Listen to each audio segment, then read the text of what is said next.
Eleanor Roosevelt had this great quote. She said that poor minds talk about other people, average minds talk about events, but great minds talk about ideas. Welcome to the Take On Everything podcast. Hi, James. How are you? I'm fantastic. How are you?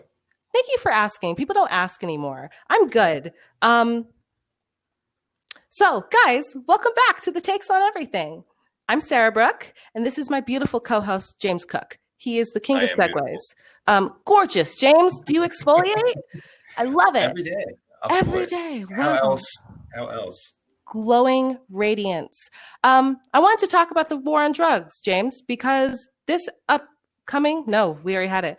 This past election, we had 33 states vote to legalize or decriminalize marijuana, which is a huge step to ending this failed and costly war on drugs.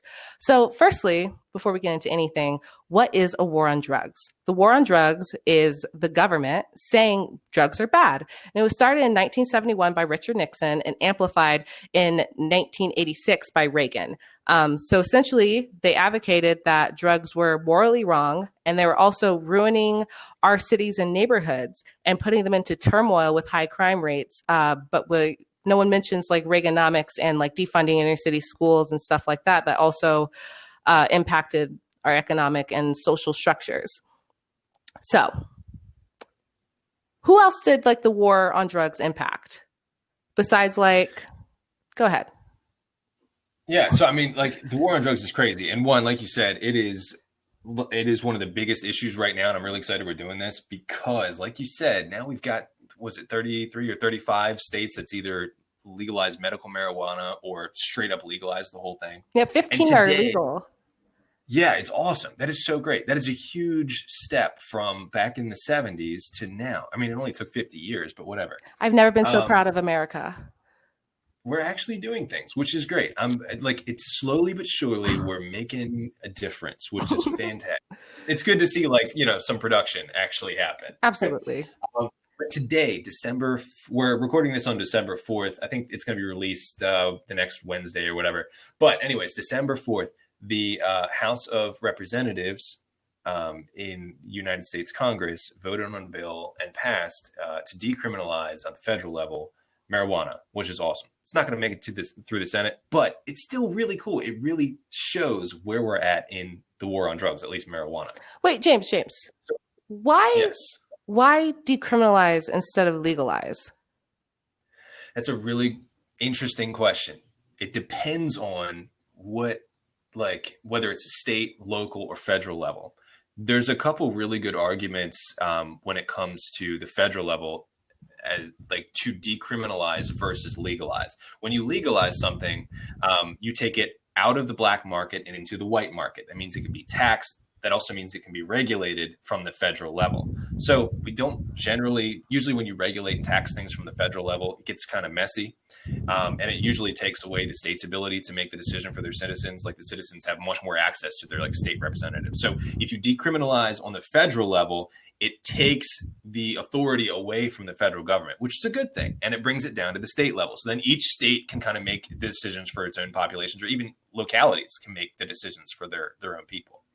So you could make the argument that decrim on a federal level is good, and then legalize on a local or state level is even better. Oh, yeah. Because then if the state does tax it, it stays in the state.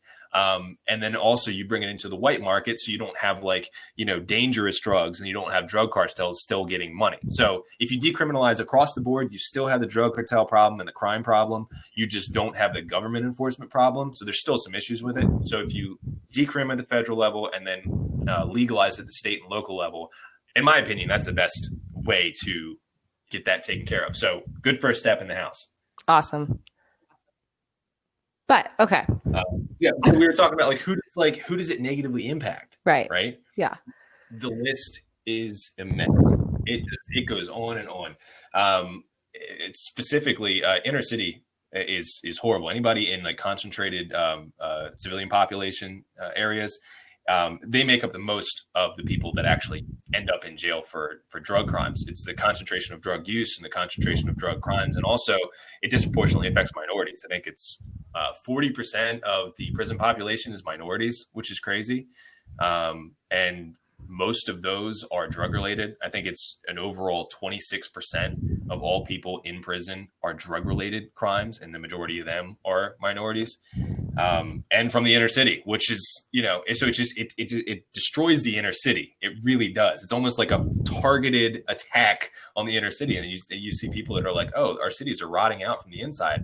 Part of the answer, not the whole answer, because obviously not everyone in the inner city uses drugs, but part of the answer is it destroys the family in the inner city because you take away parents and you take away kids, and then it destroys the economic prosperity of the inner city people, because if you go to jail for anything, you're 5 times more likely to remain in poverty your whole life.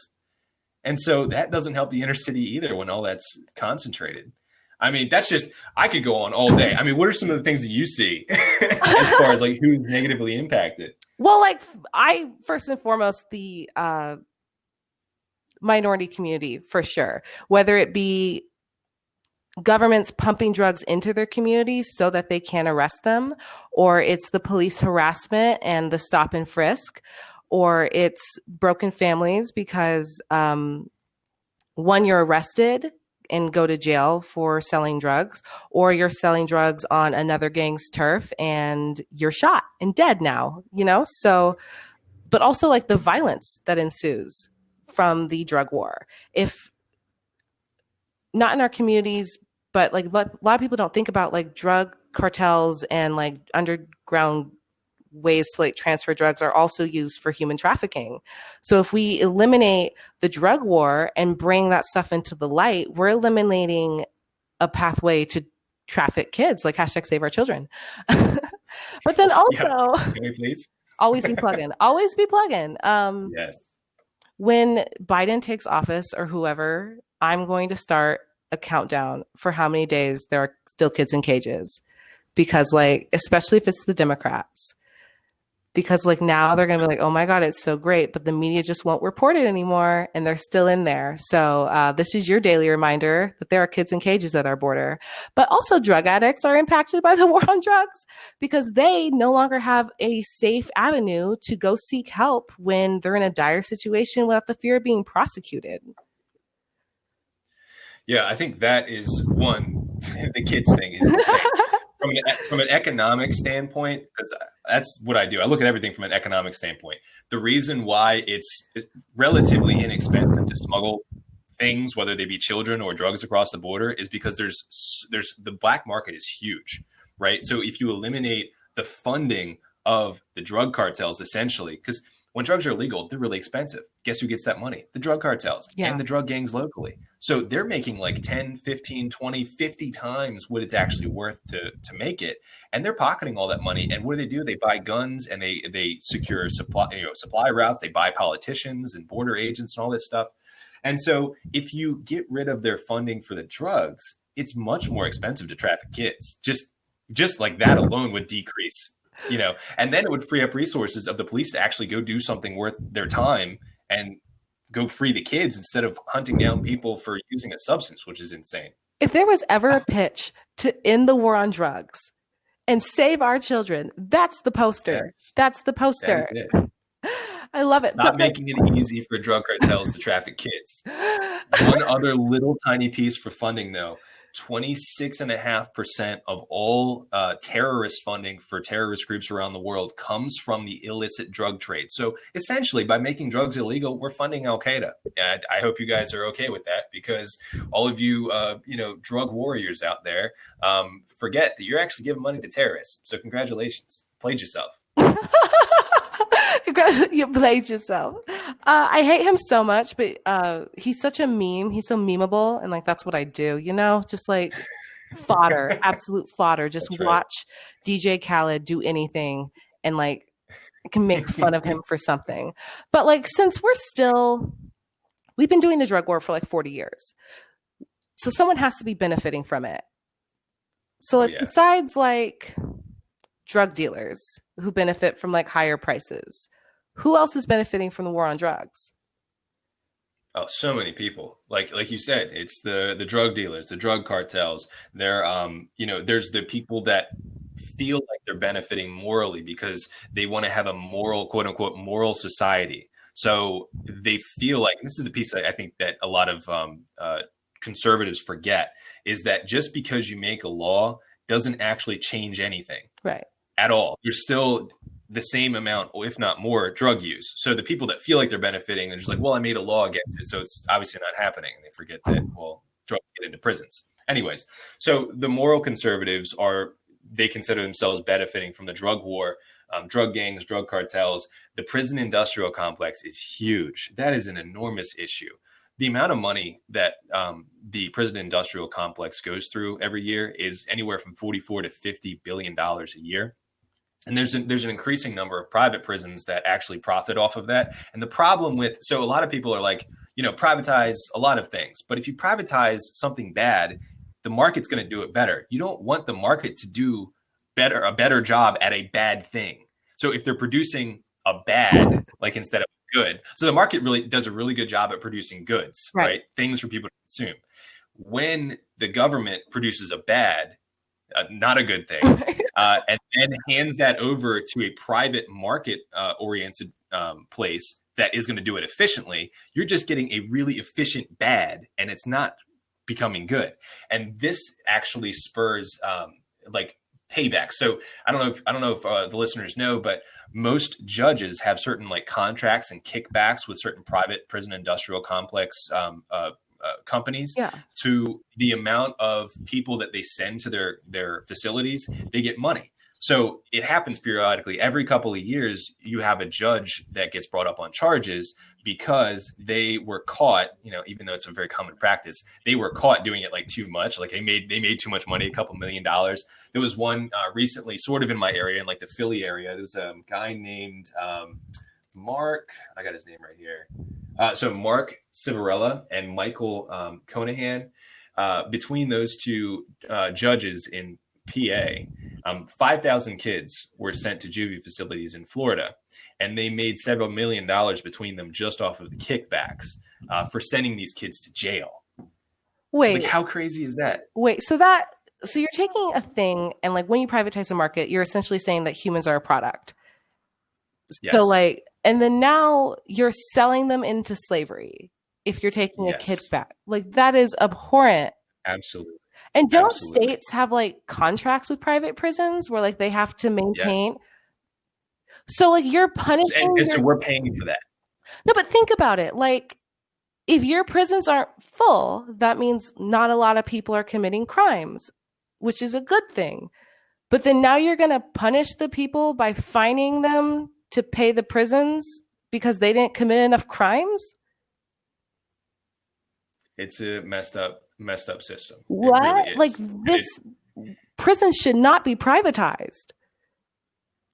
So it's especially that's the problem with a lot of conservatives that will make the argument, because they only look at like the financial aspect. Yeah. Yes, private prisons are cheaper, but they do a better job because they're market forces. You don't want a cheaper, more efficient bad thing. You don't want to make slavery cheaper and more efficient. That's bad. So that might sound a little hyperbolic to call it modern day slavery, but in a way it is, especially when you make up crimes or you overcharge people or you make laws just to charge people and then feed them into this system. And then, by the way, we haven't talked about what they're paid.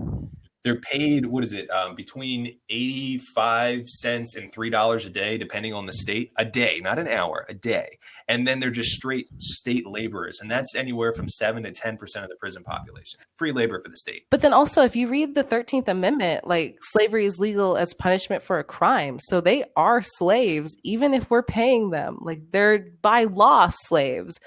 So like, absolutely. Abraham Lincoln did not free the slaves. He just gave them to the government. Yes, he did. So instead of allowing, this is a terrible analogy, it's more of a joke, but instead of allowing like private slavery, we just monopolize slavery and give it to the government. So communism. I get it. There you go. The government monopolies are always better. Always better. Bernie taught me that. Yeah. Oh yeah, he does. Who knows? But then also, like, won't you say the police benefit from the war on drugs? Because then, like, they have to get extra funding to fight it, right? So, like, that's how they're able to afford tanks and stuff. Yeah, that's a huge issue. Is the militarization of the police, and I think a lot of times the people that are good on these issues, like you and me and other libertarians and a lot of people on the left that want to do like criminal justice reform, they're really good on this stuff. And I think there's definitely a distinction between police officers. I am friends with several, and I know several. Yeah. It turns good people, and then it puts them into a system where they have to do bad Mm-hmm. things, which is really frustrating for them, and it's hard on them. And so, yeah, the police unions benefit a lot. The police stations benefit a ton. Every single time they do a SWAT raid and a no-knock raid, they get more money from the federal government. Every single time they do a red flag law bust, they get more money from the federal government. So they're incentivized to do these really dangerous things that abuse our rights, our Fourth Amendment rights.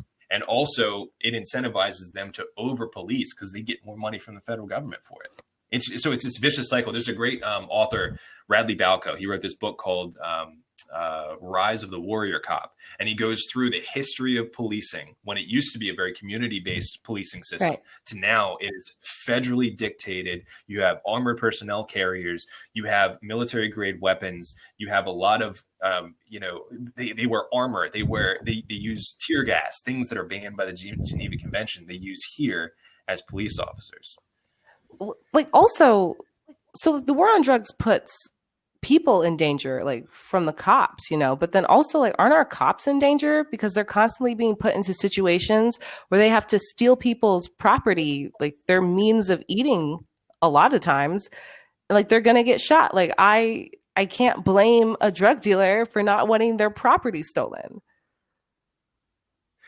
It's such a weird scenario. Is like you have police officers are intentionally put in harm's danger, and they're doing things that even a lot of them realize is kind of legally questionable. Yeah.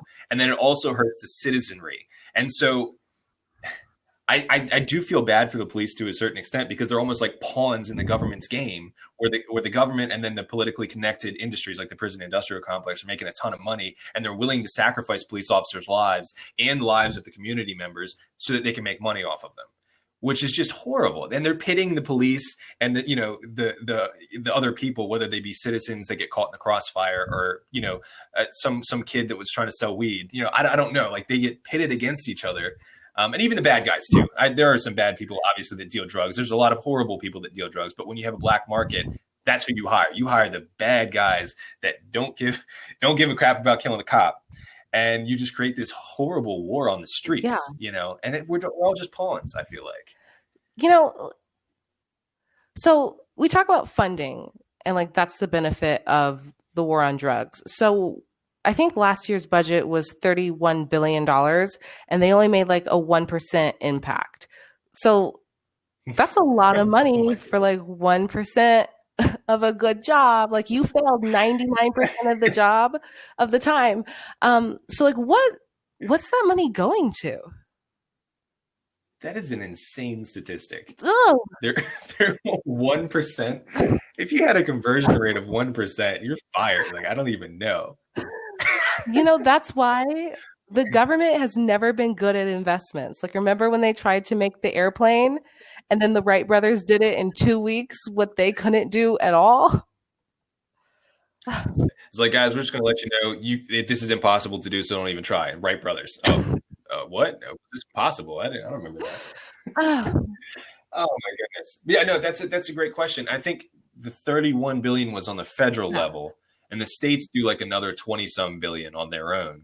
So it's like $50 billion, which, by the way, doesn't take into account the cost of housing prisoners. That's just on enforcement. That's just on police and military, militarization of the police. I thought that it was the cost of prisons.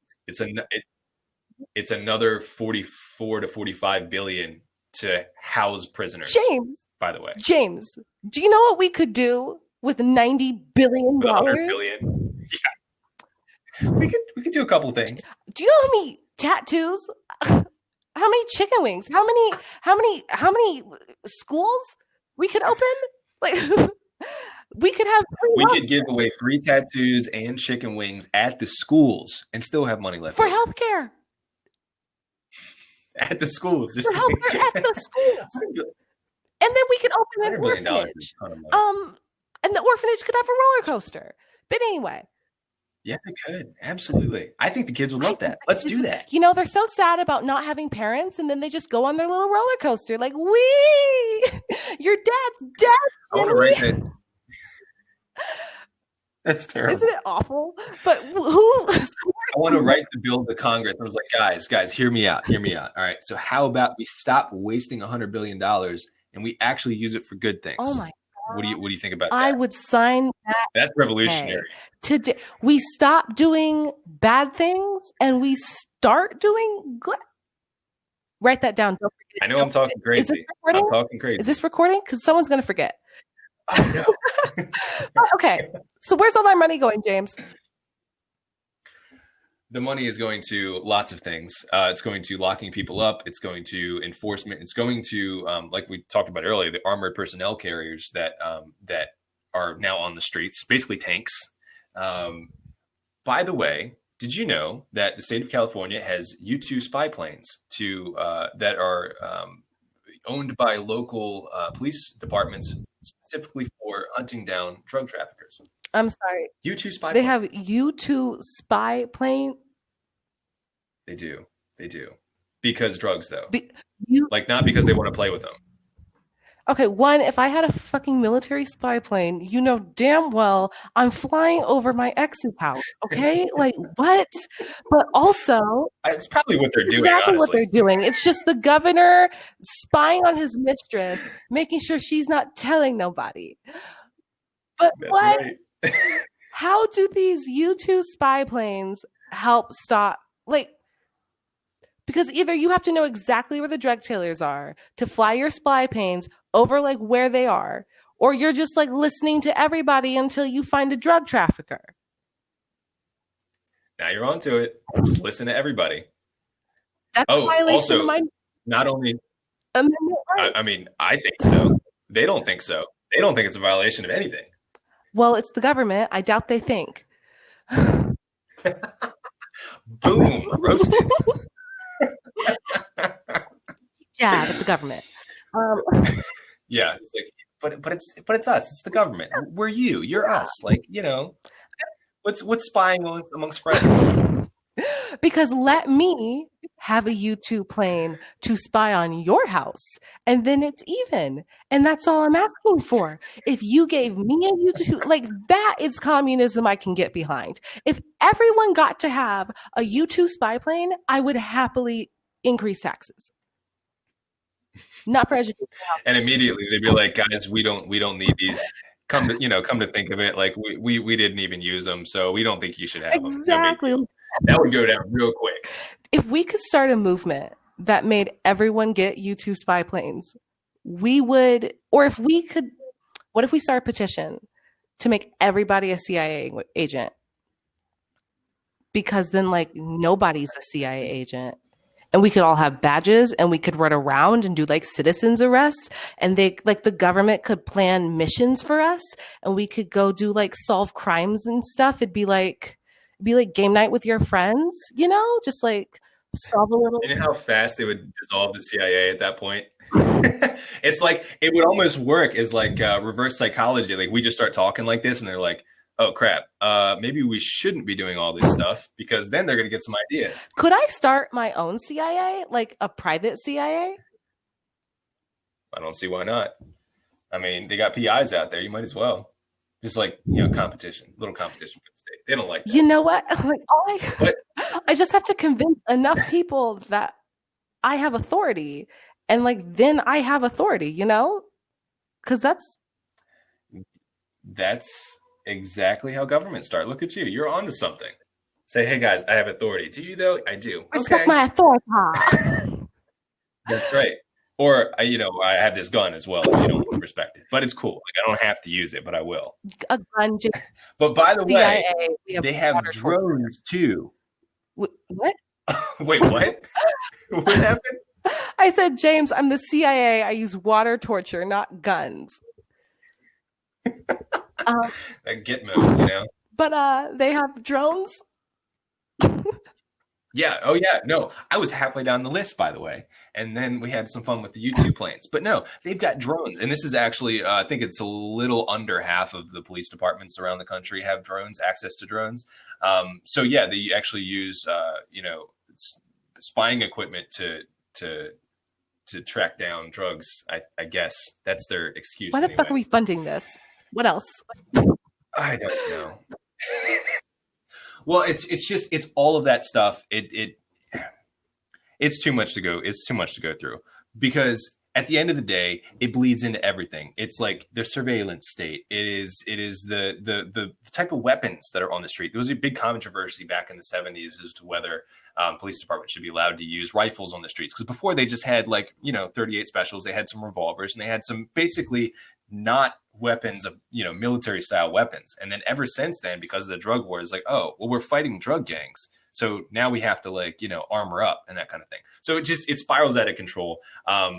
Yeah, Radley Balco's book is fantastic. If anybody gets a chance to read that, do it.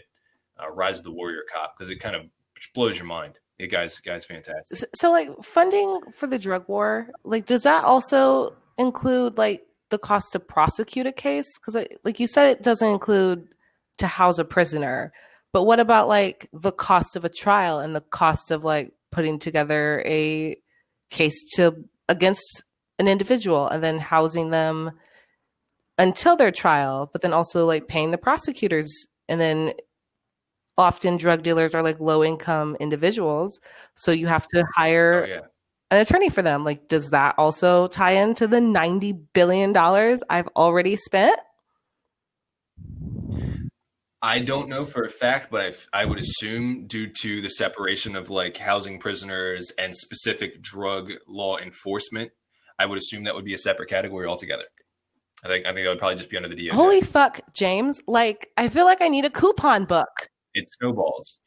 It I can't snowballs. afford It's it. crazy. Like, I just can't do drug afford it. dealers have Could you imagine? Okay, hear me Groupon out. Hear me out. Like for mass incarceration Groupon? Like, I'm a bar. that's what they're trying to do, though. If you get enough people, in the jails, it costs less. So they're on it. Trust I hate the market when they do bad stuff, James. me. Exactly. Don't want the market to do bad things. That's a bad idea. Write that on my Christmas card. So what do you think about like what other like problems have arisen like outside of the scope of the drug war, but like what problems does it cause for the everyday Everyday American? American, let's talk about homelessness. Just from like your drug addiction, because now you're addicted to drugs, you don't have an avenue to receive help, you can't maintain a job because you're addicted to drugs, and now you're sucking dick in an alley for crack money. It's a slippery slope. To put it lightly. To To put put it it lightly. like, and then also it's tearing apart the family because no one at Thanksgiving wants to talk about Uncle Tom sucking dick in the alley for crack money. But then you don't want to grow up and be like Tom, and now your cousin doesn't have a dad. But then there's a stigma of blaming drugs for like the demise of an individual that they love instead of blaming the system that put them there in the first place. So now it perpetuates this issue. And like there's no sympathy for drug addicts, just like there's no sympathy for people that have lung cancer because people think, well, you did it to yourself. So then it's hard to get people to sympathize and like help and act with them because there's this stigma of, well, they should have made a better choice when like being a drug addict is not you. It takes one time to get addicted to meth. Like you should not be punished for the rest of your life for something you did once, you know? So like that's I'm like reading my notes because I totally answered this question. I totally fucking answered it. And now I'm done. Great. Nailed Nailed it. it. Yeah. So homelessness, drug No, I mean like addiction. that's an important aspect of that's an important aspect though. It's like the stigma, Yeah. right? Because like okay, yeah, so say you get addicted, right? Which would probably happen whether it's like illegal or illegal or decriminalized, whatever. Somebody's probably going to come across drugs and try Yeah. them. So what happens after that? One, people have terrible education. Just say no doesn't do anything. It almost incentivizes drug use. Whatever. That's a whole other story. But the education about it's terrible. So then people are going to try it. And then if you do get hooked, there's a stigma. And like you said, your family doesn't want to talk about it. You potentially, if you tell anybody, you could go to Right. jail. if you're involved in anything, you're going to go to jail for even longer because it's drug related.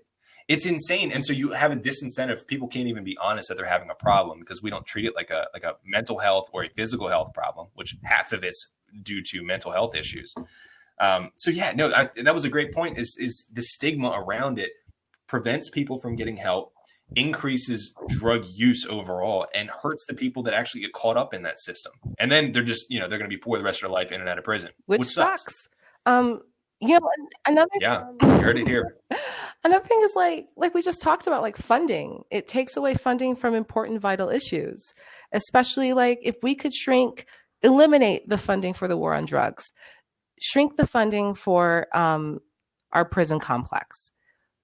Like it's totally feasible that we can have free college or free healthcare or like any of these other things that they're like, oh, it's too expensive. Well, what are we wasting our money on? It's taking away from schools. And like, that's my biggest thing, because like real change starts with education. When people know a lot, they're able to do a lot more. But we are cutting funding for our schools so that kids will be in a safer environment from drugs, instead of just teaching our kids that drugs are not bad, but they can lead people to do bad things. And you should, one, have a reputable dealer, and two, go on Yelp. And Walgreens, why not? why I should be able to buy over-the-counter crack cocaine. Like snort a line before a meeting, ace this presentation, put food on the table. That should be the commercial right there, by the way. Like, I would totally be down.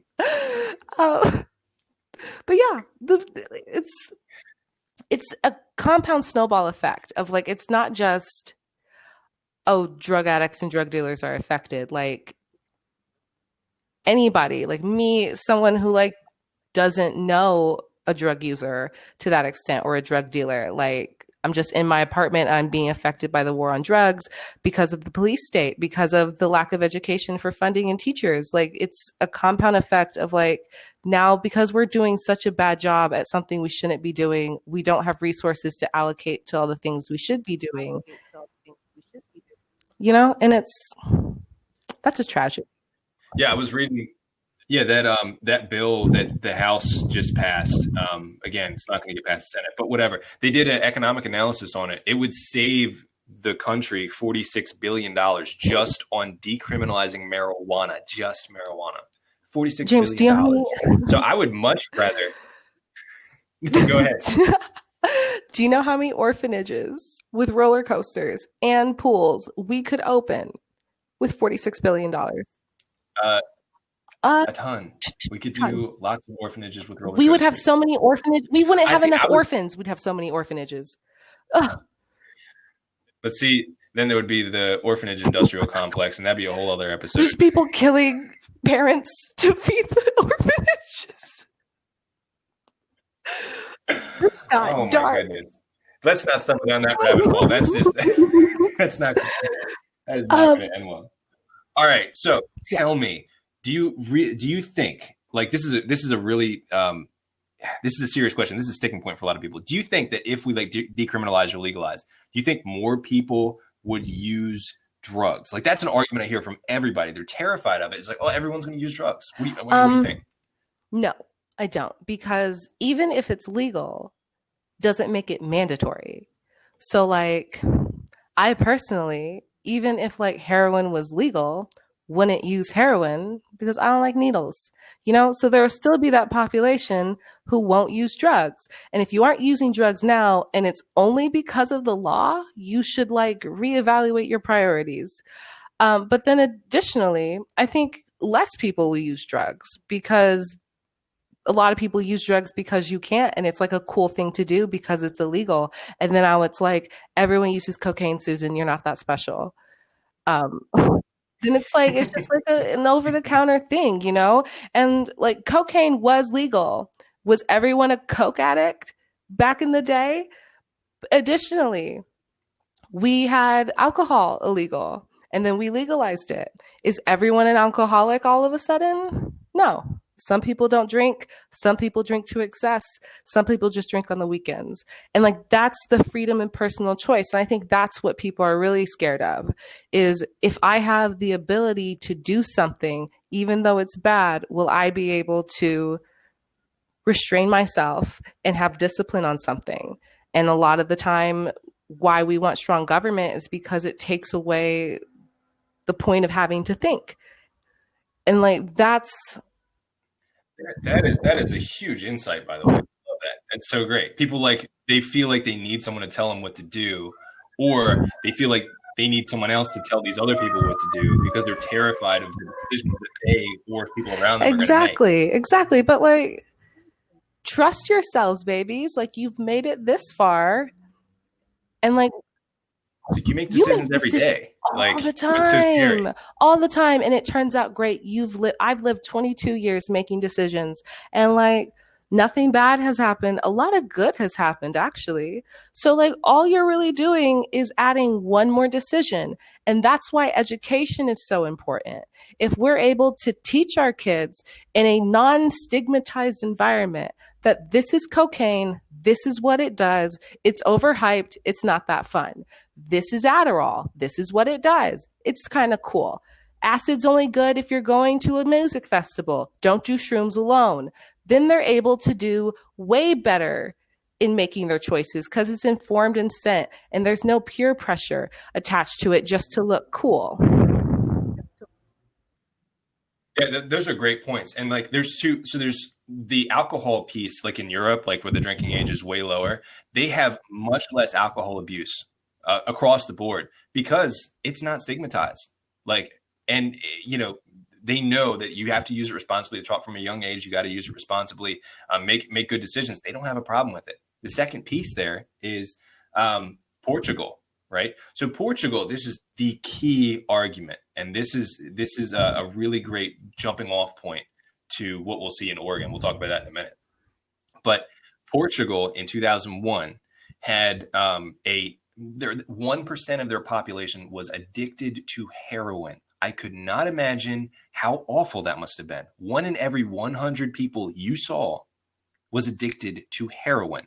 Their medical systems were overflowed. They had what was it, 105 per 100,000 people, new cases of HIV infection, cirrhosis of the liver, all of these like tertiary and secondary effects of drug use. They had a really high mortality rate. They had a death rate due to drug overdoses 5 times higher than the entire European Union. Like all of these absolutely horrible things, right? And a lot of it, so a lot of people believed that it stemmed from the culture where they wouldn't talk about it. Yeah. It was really stigmatized. They would not help people. They didn't treat it like a medical problem. It was a big issue in their culture. They just did not talk about it, right? So it caused a lot of issues in their culture. In 2001, they did something that most people did not expect them to do. They decriminalized everything. Every single drug, including heroin, cocaine, marijuana, all of this stuff. Immediately, within about 3 to 4 years, the death rate of overdoses dropped by 60%.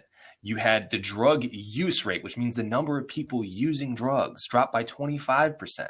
The overall crime, because when drugs are really expensive and people have a drug habit and they can't get help for it and they need to support that drug habit, they probably steal. Like that is a fairly typical, day in the life of somebody that's addicted to crack. You're probably going to steal something because you need your crack fix.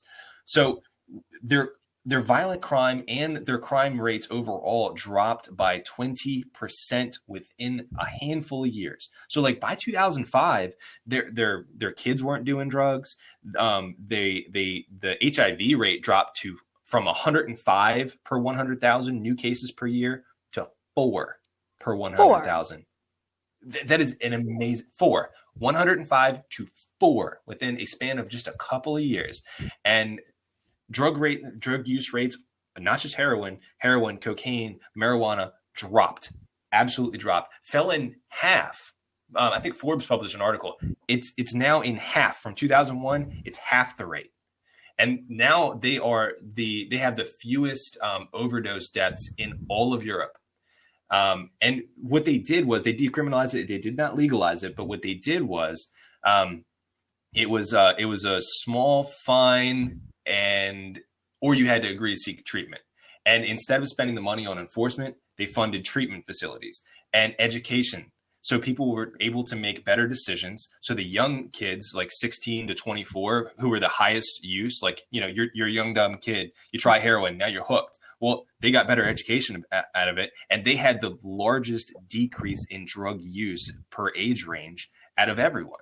So I think that is a beautiful argument for freedom. That is a beautiful argument for, education, and not using the violence of like the government and the state to solve a problem that is a personal mental health, personal health, or family or cultural James, problem. why are we still funding the drug war? Like, they spent $0 and had 100% success rate. We spend 90 billion and we have 1%.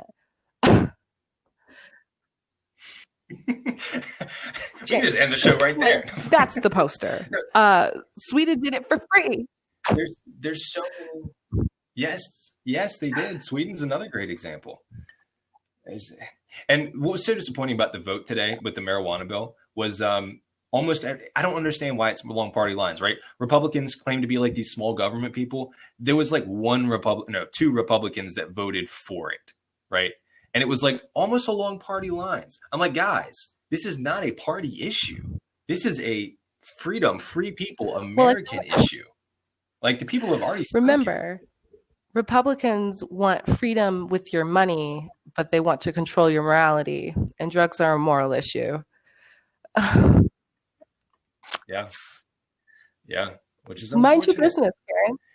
If like the only way you can figure out that I've done drugs is to collect my bodily fluids and send that shit to a lab, you're in my fucking space. Okay? Like, what are you going to do? Milk it out of me? Like, you leave me the fuck alone and you'll never know if I did drugs, right? So like, mind your fucking business, and it's a non-issue.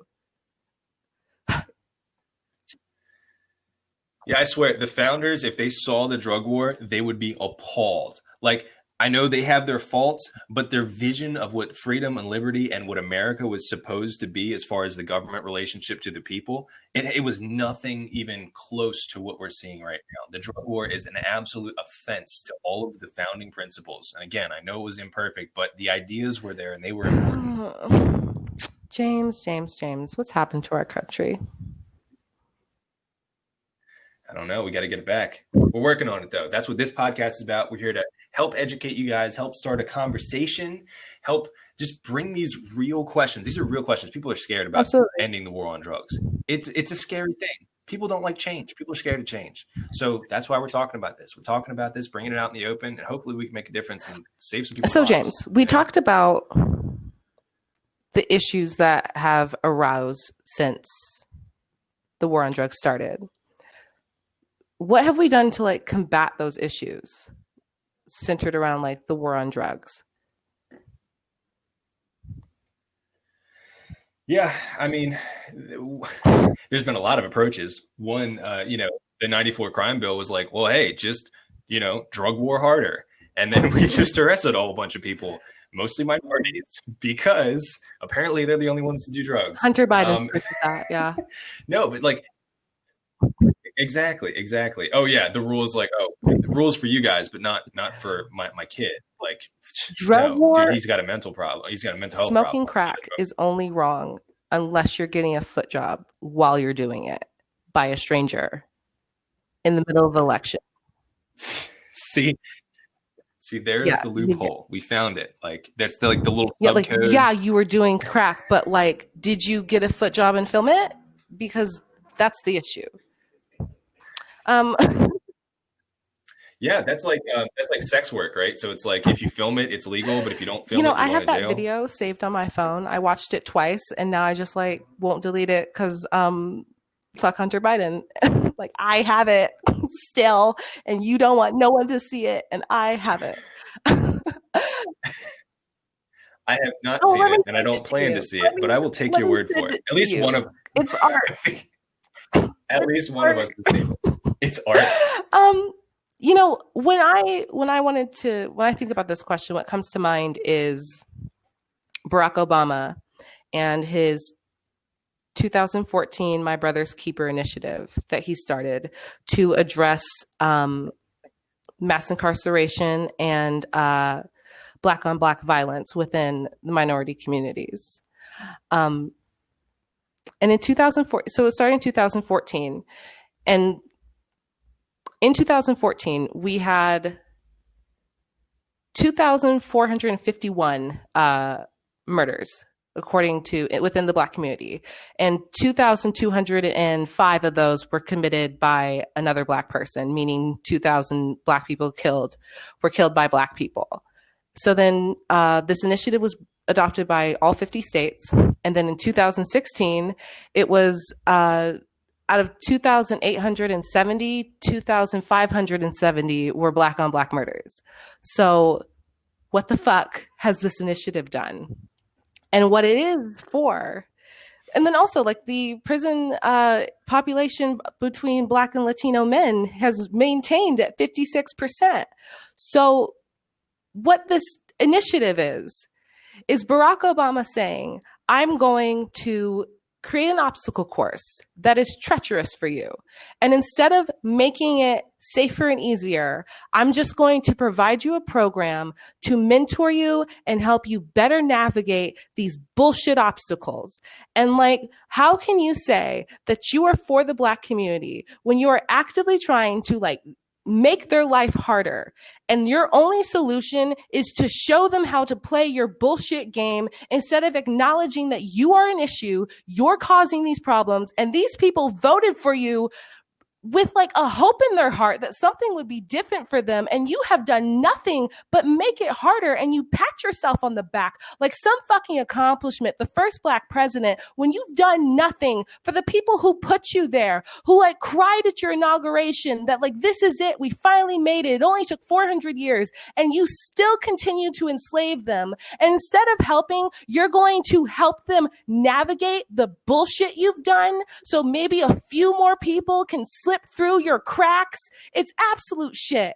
And like, it's an insult to my intelligence that to have this fucking system and start your foundation and collect all this money to donate so that the NBA will talk to some disenfranchised Black people instead of eliminating the issues and the reasons that Black people are hurting themselves in the first place. The war on drugs, they are shooting themselves because they are fighting over turf, because it's not like Tyrone can go to the court and file an injunction against Tyrese to not sell his drugs on his corner. So what do you expect him to do except shoot him in the fucking head? Because that solves the issue, doesn't it?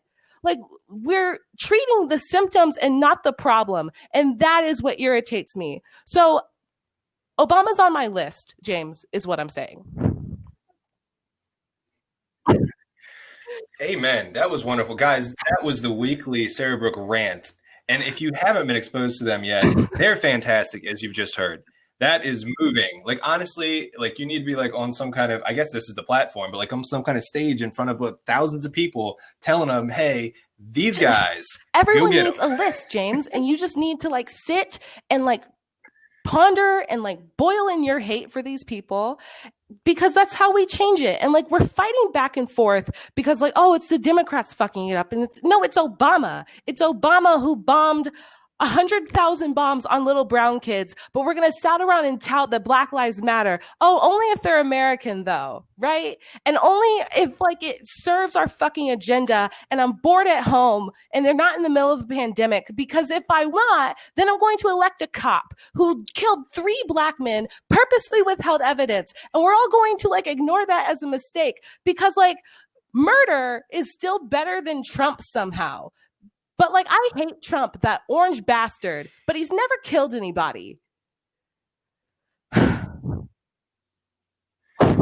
is, yeah. If you guys don't know the story of Kamala Harris, when she was the AG of California, she did intentionally withhold exonerating evidence in death row cases because it would make her record look bad. So just so you guys know, do you remember when she like argued to keep people in prison longer because the state needed their labor for fires or some shit? That is slavery. They finished their sentence. They've been reformed. And now like, well, God, they're just so cheap. Can't we keep them? They're humans. They're human. Like Jesus, the human. Where is the humanity, James? It's not in. It's not Has it with ever the been? government. That's Has it all I can tell ever you. It is been? not there. That is the question. That is the question. All right. So let's get back. We're going to do one last topic, one last kind of like answer. So, because we've kind of absolutely demolished, and mostly Sarahbrook has completely destroyed any kind of argument you could possibly have for the drug war and then the state enforcement of the drug war. How do we get out of this? Like, seriously, what is the action steps? How can we, both on like a conceptual level and then on an individual level, what do Well, we do? first and How do we do foremost, we this? have to legalize drugs. We just have to. Like, that's the first step. But like, it doesn't stop there. So like, we have to have real life educational programs to show people like what drugs are. Um, we have to have a cultural revolution where we advocate minding our fucking business and teach our children our morality and not strangers in Walmart. Um, but then also, it doesn't stop at just legalization because, like, here in Colorado, we legalized marijuana, but what we did was you have to buy a license for it, but you can't be a felon to buy a license. So now a bunch of venture capitalists have come and taken up the marijuana market, and people who have a felony, often for drug crimes, cannot get a license and cannot tap into this market. So now it's only like rich white men who get to dominate the weed industry. But then also, we've legalized it, but we've left these people in prison. So now they're just burdens on the state existing for no crime. And like, they're slaves. And like, you have to not only legalize drugs, not only in the stigma, but let these people out of prison. Absolutely. I couldn't agree more. I think if, day one, so I assume most of the listeners probably know that we're libertarians. And one of the wonderful things of this past campaign, the presidential campaign of Joe Jorgensen and Spike Cohen, is they made a huge push saying that bringing kind of a focus on pardoning at the federal level people for nonviolent drug crimes, because you can legalize all you want, but there's still going to be people rotting in prison, real life people who have not seen their families in years, kids that haven't grown up with parents. And these are real human beings. Just because they smoked a plant or even did heroin doesn't make them animals. How insane is that? I'm going to lock you in a cage because you did something I don't like. Anyways, so yeah, we need to pardon people, not just legalize or decrim or anything like that. But something you said was awesome. The in Colorado, like, you have to, get a license, but then you can't get a license if you're a felon. So the state essentially said, hey, all these big corporations, like you said, rich white people, because, they tend to have more access to capital. They're the ones that get to be the professionals, not the people that have been doing this their whole life. The people that are actually professionals at this job, know what they're doing, but have a felony because they're so good at it. They're not allowed to participate in the benefits of, now that it's legal. They're forever stuck in that subclass of poverty and stigma. And I think that's just really unfortunate. So yeah, pardon people, decriminalize, legalize, scale back the police state, and get people out of jail. Let's break up this prison industrial complex. I think that is the way forward. One other piece, though, as a marching order for people on the ground, and you don't have to be libertarian, you don't have to be anything. I believe in coalition building. You find somebody else that agrees with you on one issue, and then let's make it happen. So the drug war is a key issue. For example, Washington, D.C., Initiative 81, I think it was, just passed legalized psychedelics, or decriminalized psychedelics, which is awesome. It's called Decrim Nature. Check it out. Libertarian Party of Maryland was instrumental in working with D.C. To decriminalize that. So you can make a difference on your local level. Find your local activists. I guarantee you that the Libertarian Party will know who those people are, because they have a lot of avenues and coalition building things. So if you want to get involved in ending the drug war locally, you can do local initiatives. There's Decrim Baltimore. And again, I'm in Maryland, so I know a lot about the Maryland thing. So get out there, find your local cause-driven and coalition. You don't have to agree with them on everything. You really don't. We work with Green Party people. We work with communists, socialists, anybody that will help us get one step closer to freedom. Partner with them and say, hey, let's work together on this issue. And so that's my charge to everybody Love it, listening. James. That's just my take on things. I love it. Um, yeah, get out there, guys. That's it. All right. I think I said all I have to say about the drug war. There's so much more, but if we go down any more rabbit holes, it's going to take us another 3 hours, and we're not Joe Yet. Rogan. Um, well, Yeah. what are we doing next week, James? So next week, do we want to tell them or do we want to hint at it? Because we've got know. a whale, so to speak. We've got the guest, and I can't take any credit for it. Sarah Brook has hooked this guest, and this is big time. I still can't even believe it. So how much do you want to give Nothing. away? Let's give away nothing, James. But we do have a special guest, Let's just say, and you should tune in because it's going to be spicy. oh yeah. All right, guys. Thanks for tuning in. Definitely tune in next week. We are going to be consistently bringing out episodes. We've been trying to work on a schedule. It should be release days every Wednesday now. We've really been trying to ramp this up. It's grown a lot faster. So thanks for sticking with us. And, definitely tune in. Check out the content. Big things are coming. And we will see you guys next week.